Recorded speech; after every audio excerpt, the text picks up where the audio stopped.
Olá, estudantes da EJA, tudo bem com vocês?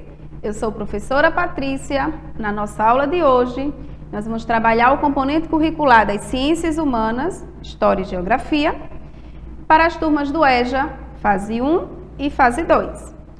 Na nossa última aula, eu lembro que eu deixei um desafio para vocês. Fizeram este desafio, foi um desafio super legal, um desafio muito fácil, que nós trabalhamos justamente sobre a temática de religião e cultura. E eu pedia no último desafio para que vocês pesquisassem em jornal, revista, sobre casos de intolerância religiosa e colasse esses casos, essas reportagens no caderno e escrevesse uma mensagem de como se combater a intolerância religiosa na perspectiva do seu pensamento, do seu conhecimento. E aí, fizeram? Eu espero que tenham feito, eu espero que tenham levado essa temática para trabalhar com os professores de vocês lá do EJA e que tenha sido uma aula muito importante, Então, a gente precisa combater esses casos de intolerância religiosa justamente para que a nossa sociedade ela consiga conviver de uma forma mais harmônica, Visto que hoje em dia a gente vê tantos casos de violência, de conflito, Seja ela religiosa, seja ela étnica. Chaminézinho, por exemplo, estava aqui conversando comigo e falando, o que ele tinha pesquisado, e são assim, casos muito recentes que a gente tem visto nos telejornais, nas mídias de um modo geral, e que a gente precisa trabalhar muito mais sobre essa temática. Na nossa aula de hoje, a gente já vai abordar sobre os movimentos da Terra, com destaques para dois movimentos, que é o movimento de rotação e o movimento de translação.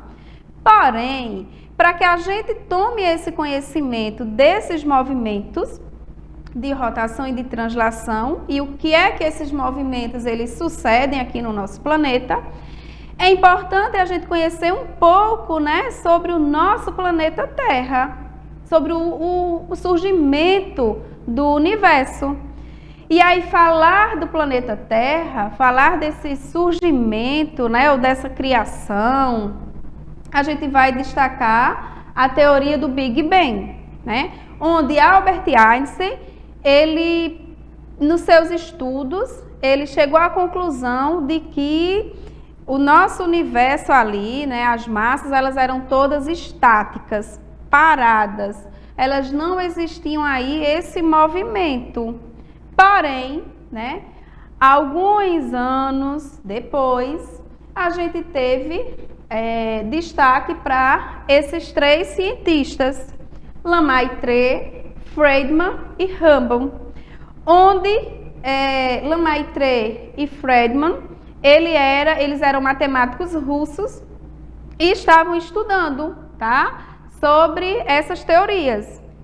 E chegaram à conclusão de que o nosso universo, ele estava ali em constante movimento. Eles não estavam estáticos. E o engraçado é que eles não estavam ali desenvolvendo essa pesquisa juntos, mas eles estavam cada um nos seus lugares ali, nas suas casas, nos seus ambientes de pesquisa, e levantaram essa conclusão. E é daí que a gente vai ter, essa teoria do Big Bang. Vamos imaginar que você esteja aí na sua casa, e tenha em mãos uma bexiga, aquelas bexiguinhas de festa. E você vai pegar essa bexiga e vai pintar ela, fazer um monte de pontinhos coloridos de um lado e do outro dessa bexiga. E depois você vai encher esse balãozinho da festa. E você vai perceber que aqueles pontinhos coloridos, que quando o balão estava ali vazio, estava um pertinho do outro, quando você encher o balão, esses pontinhos eles vão ali se expandindo, né? Ficando um distante do outro. A teoria deles era que também no nosso universo estava ali se expandindo. A teoria do Big Bang, ela diz que o nosso planeta, ele era quente, o nosso planeta não, o nosso universo, perdão, era quente e denso. E que com o passar do tempo, né, ele foi ali se esfriando. Aí teve, né, esse período aí da grande explosão e veio, né, o surgimento do que a gente conhece hoje diante dessa teoria. Onde está o ser humano, né? Onde está o nosso planeta? Onde está a criação de alguns animais, vegetais, né, de seres vivos e não vivos nessa grande explosão, nesse grande surgimento? E aí há estudos que afirmam que o nosso planeta Terra, né, ele teve início há cerca de 4,5 bilhões de anos. E com esse surgimento do nosso planeta, né, há 4,5 bilhões de anos, mais ou menos, a gente vai ter, por meio dessas eras, por meio dos períodos geológicos, essa escala geológica, né, trazendo ali aquele caracol com o desencadear de toda a criação. Então, a gente tem lá no centro desse caracol a formação da Terra, né, há 4,5 bilhões de anos. Com o passar do tempo, a gente vai ter a presença das rochas, né, as rochas mais antigas, as formas primitivas da vida. A gente vai ter o desenvolvimento ali dos animais, das rochas sedimentares, dos répteis, tá? Dos anfíbios. Consequentemente, a gente vai ter a presença de mamíferos, né? Os dinossauros, chegando aí nessa escala geológica ao ser humano, tá? Então, a presença do homem aqui no planeta. Falar do planeta é a gente também tocar nesse assunto, né, da biosfera, da esfera da vida. E essa biosfera, ela vai ter ali a junção, a interconexão da atmosfera, da hidrosfera e da litosfera. Chaminézinho, vamos aprender, né, o que caracteriza a atmosfera, a hidrosfera e a litosfera. Se você for, né, procurar essas palavras num dicionário da língua portuguesa, você vai perceber que ele vai trazer, né, significados com destaque, por exemplo, a atmosfera, né, aquela camada do nosso planeta que vai envolver a presença dos gases. A hidrosfera é a camada que a gente vai ter a presença dos recursos hídricos. Ó, a própria palavrinha hidros, tá? Hidro significa o quê? Água. Então, é a esfera da água, é a parte que está presente os recursos hídricos, os rios, os mares, os lagos. E a litosfera, né, que é a camada aqui, ó, essa parte rochosa. É o que a gente chama ali, né, das rochas, do solo. E quando a gente traz nesse universo do nosso planeta, a litosfera, hidrosfera e a atmosfera, né, com esses seres vivos e não vivos, a gente vai ter a presença da biosfera, essa camada onde a gente tem a vida no nosso planeta. É onde a gente está presente, é onde a gente vê toda essa mudança que ocorre, né, aqui no planeta. Falar de planeta, falar dos movimentos da Terra, a gente consegue perceber duas teorias. A teoria do heliocentrismo, né, que foi ali defendida por Nicolau Copérnico, por Galileu Galilei, e a teoria geocentrismo, que foi defendida por Aristóteles e Ptolomeu. Olhando essas imagens, vocês acham que qual delas é a mais aceita? A heliocêntrica ou a geocêntrica? Professora, eu não lembro o que significa heliocêntrica e geocêntrica. A senhora poderia, dizer para a gente? Hélio, Sol, centrismo, centro. O Sol como centro. Geocentrismo, a Terra como centro. Então, quando a gente consegue perceber esse conceito de heliocentrismo e de geocentrismo, e olhando essas duas imagens, você vê que na primeira o Sol está no centro, na outra a Terra. Então, e na heliocentrismo, os demais planetas estão girando, estão se movimentando ao redor do Sol. Na segunda imagem, a gente tem a Terra como centro, o próprio nomezinho geocentrismo, e os outros planetas, o Sol, está ali girando ao redor dele. Por meio de estudos, de comprovações, de teorias, de hipóteses, chega-se à conclusão de que a teoria mais aceita hoje é a teoria do heliocentrismo. Então, quando a gente pega o sistema solar, a gente percebe que o Sol, ele vai estar no centro e ao redor do Sol, a gente vai ter os demais planetas sendo aí distribuídos, como mostra, por exemplo, esta imagem, que é a teoria mais aceita, e como mostra aqui o sistema solar. Então, olhando para o nosso planeta Terra, que é o terceiro planeta ali do sistema solar, a distância do planeta Terra para o Sol dá toda a condição de temperatura, de pressão, para que ocorra a existência do ser humano, para que ocorra a existência de vida no planeta.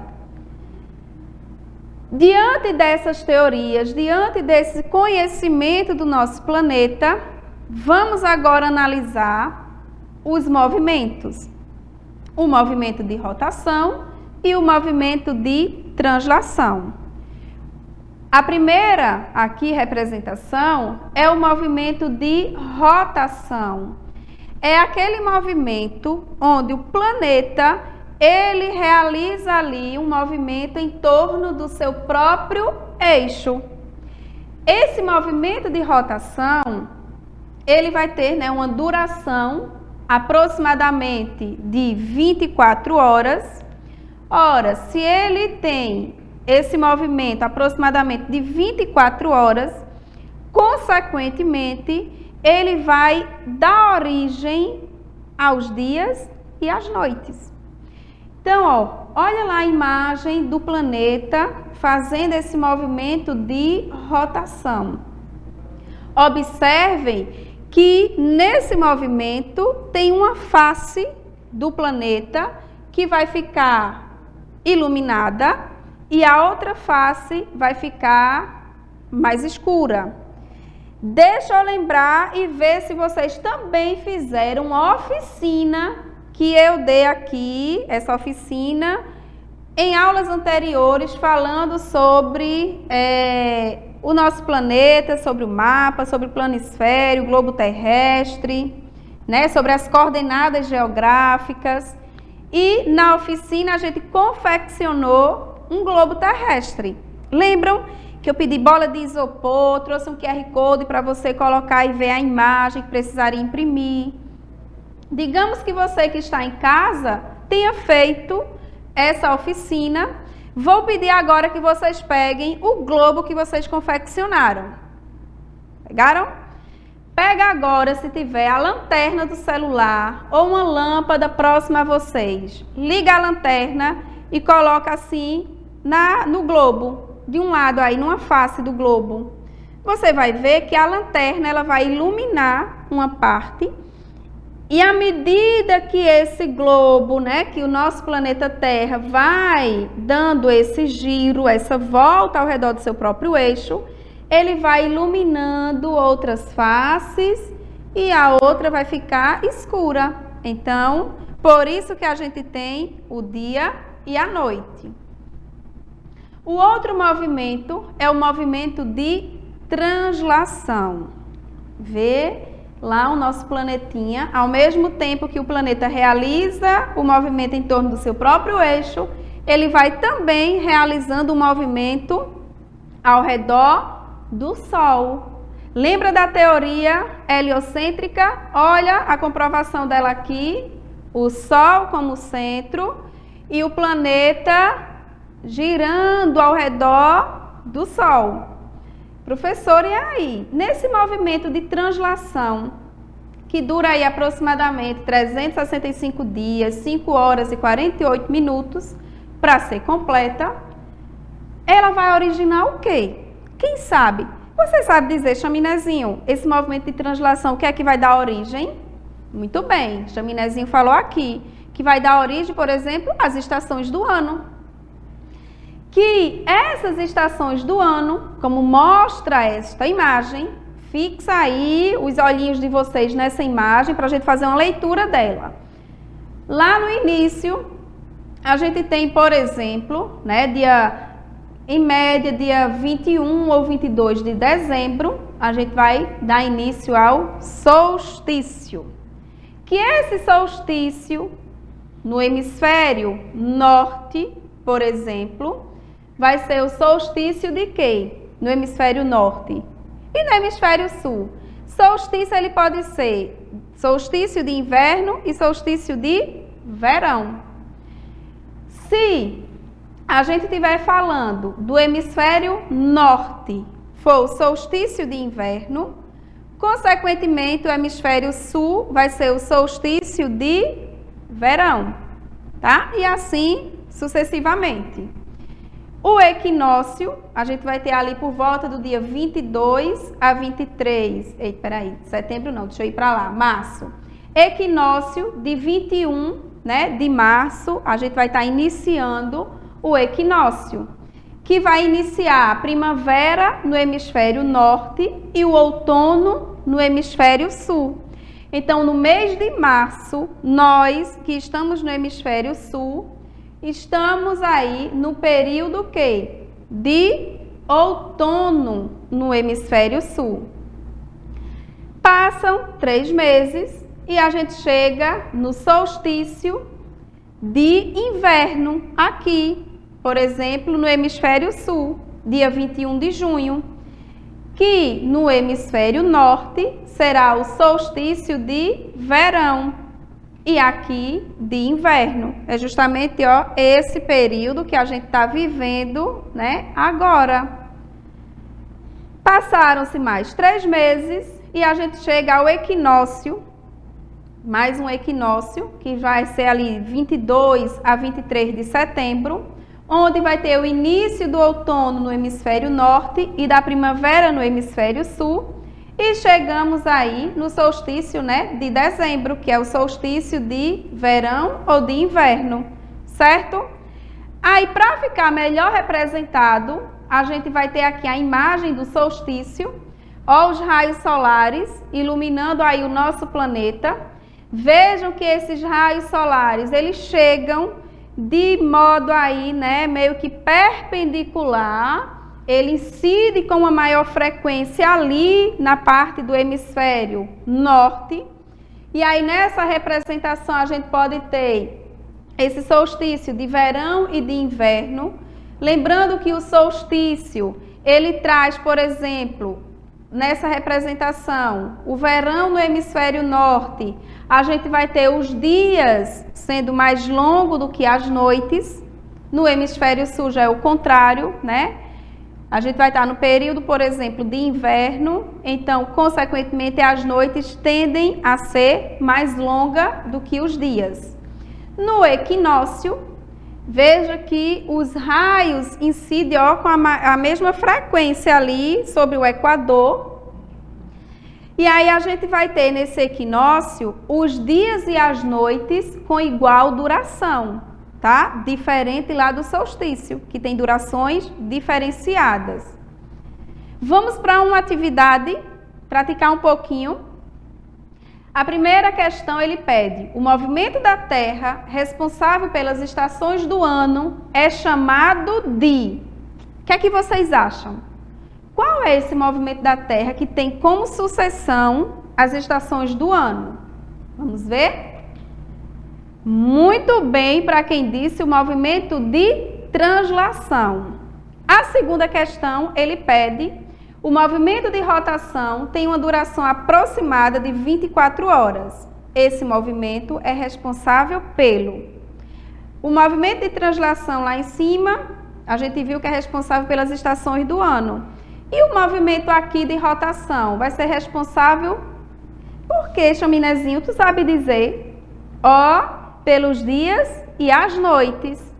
E eu vou deixar um desafio para vocês. O nosso desafio é: como é denominado o fenômeno astronômico derivado da translação em que o Sol ilumina igualmente o hemisfério norte e o hemisfério sul?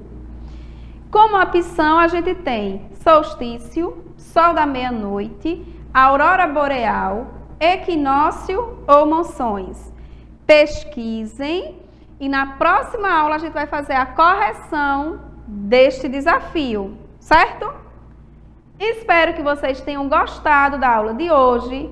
Fiquem com Deus e até a próxima e bom desafio. Tchau!